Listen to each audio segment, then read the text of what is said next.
અરવલ્લી જિલ્લામાં છેલ્લા 24 કલાકમાં ભારે વરસાદ પડ્યો છે। અહીં સૌથી વધુ ધનસુરામાં 8 ઇંચ વરસાદ વરસ્યો છે, જ્યારે કે બાયડ મોડાસામાં 4 ઇંચ તો માલપુર મેઘરજમાં 3 ઇંચ વરસાદ વરસ્યો છે।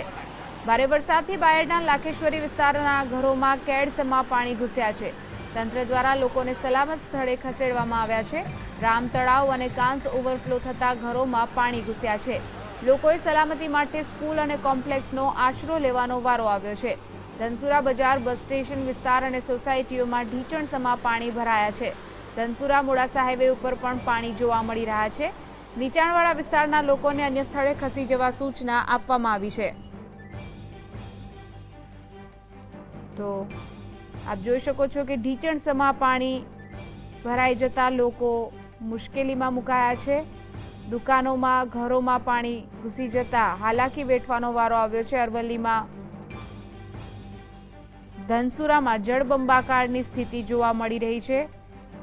આસપાસના વિસ્તારો જાણે કે કોઈ જળાશય કે તળાવમાં ફેરવાઈ ગયા હોય, રસ્તાઓ જાણે કે નદીઓ બની ગઈ હોય તેવા દ્રશ્યો હાલ ઠેર ઠેર જોવા મળી રહ્યા છે। બાયડ અને મોડાસામાં 4 ઇંચ વરસાદ વરસ્યો છે, તો અરવલ્લીના જળાશયોમાં પણ પાણીની આવકમાં વધારો થયો છે। જીએસટીવી ઉપર આપ આજ સવારથી જ અમદાવાદ સહિતના અન્ય વિસ્તારોમાં વરસાદ અંગેના પડે પડના સમાચાર જોઈ રહ્યા છો।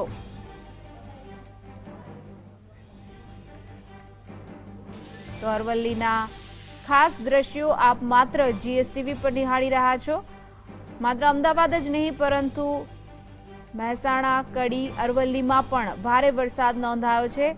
વાત કરીએ અરવલ્લીની તો અહીંયા પણ ઘૂંટણસમા પાણીમાં ચાલીને જવાની લોકોને ફરજ પડી છે। લોકોના ઘરોમાં પાણી ઘૂસી ગયા છે। અરવલ્લી જિલ્લામાં છેલ્લા 5 દિવસથી સતત વરસી રહેલા ધોધમાર વરસાદના કારણે ધનસુરા તાલુકામાં ચારે તરફ વરસાદી પાણી ભરાઈ ગયા છે। ધનસુરા તાલુકાના આમોદરા અને નવી વસાહત ગામ વચ્ચે આવેલા વાઘામાં ઉપરવાસનું પાણી આવતા બંને ગામ વચ્ચેનો સંપર્ક કપાઈ ગયો હતો। વાઘામાં પાણી ફરી વળવાના કારણે ગામ લોકોનો અવરજવરનો મુખ્ય રસ્તો બંધ થઈ જતા લોકો બેહાલ બન્યા હતા। તંત્ર દ્વારા કોઈપણ પ્રકારની કામગીરી હાથ ધરવામાં ન આવતા સ્થાનિકોમાં રોષ જોવા મળ્યો હતો। વરસાદ ચાલુના કારણે સામેના વઘાના આગળના ભાગે 40 મકાન આવેલા છે, 30 થી 32 વિદ્યાર્થીઓ છે અને અમોદરા ગામના 500 થી 700 માણસો આ વઘાનો પુલ બને તો એ પુલના કારણે અવર જવર થઈ ગયો। બાકી કોઈ એનો તો કોઈ રસ્તો નથી અને જો એ રસ્તો બનાવવામાં આવે તો જ આ ગામની સમસ્યા દૂર થઈ શકે છે। 5 થી 6 દિવસથી વરસાદ ચાલુ છે સતત। અત્યારે અમારે પહેલી ત્યારે જવા માટેનો કોઈ આરો નથી।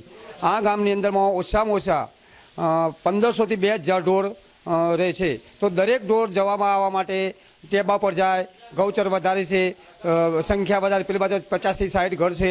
અત્યારે એ મકાનોની અંદરમાં 45 થી 50 છોકરાઓ બનવા માટે આવે છે। દૂધ માટે અવારનવાર ફફા મારી રહ્યા છે। સર્વે પણ થયેલું છે, પણ સરકારશ્રીના કોઈ રાજકીય વકના કારણે અમારું કામ અંધાધૂંધીમાં પડેલું છે। બરોબર, સામે કિનારે 40 મકાન આવેલા છે, 30-32 બાળકો સ્કૂલમાંથી બંધ થઈ જાય છે। દૂધનો ઉદ્યોગ મોટા પાયે, દૂધ ભરાવાનું ડેરી બંધ થઈ જાય છે।